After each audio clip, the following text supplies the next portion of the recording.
এই নিশা, আমার নাম নেওয়াজ। আমি একজন সিঙ্গেল মানুষ, বুঝছো? আমি বিয়ে শাদী করি নাই তো। তুমি কি আমাকে বিয়ে করবা? আমি তোমাকে বিয়ে করতে চাই। আমার পোলারে ডাকছে কেডা? সরি, এই ছেলেকে ডাকছে কেডা? এই আব্বা আব্বা আব্বা, আপনি এটা কি কইলেন আব্বা? বিয়ের কথা কি কইলেন? আরে কি বলবো বিয়ের কথা? এটা তো আমার মেয়ের মতো, তাই না? আমার কি জানি বলতাছিল, আমি ওটার আনসার দিতাছিলাম।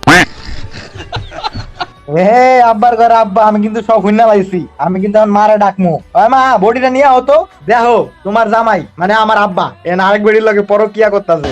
মানে আব্বার ঘরে আব্বা হয় না কিছু গেছে আম্বানি। এই আদি, না না, তোর মারে কিছু এ আল্লাহ আল্লাহ, ঠিক খেলাইছে ওর মারে।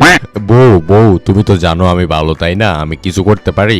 ওই তুমি আমার পোলার কথায় কান দিও না, ঠিক আছে? ও, আমি আমার পোলাটারে তো মানুষ করতে পারি নাই, ওকে?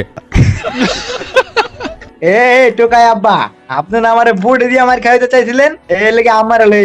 এই নজ্জা, তুই বাসায় আইবি না? এইগুলা কইরা বেড়াস বাহিরে। এই পোলা, বডিটা ধারা তো।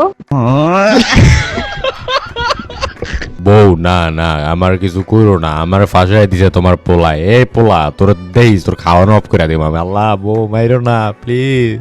ওকে আম্মা, আমি একেবারে শান দিয়া দাঁড়াইতাছি, আপনি একেবারে আব্বার পিছন বড় কোপ দিয়া পুরোটা নামাই নেবেন।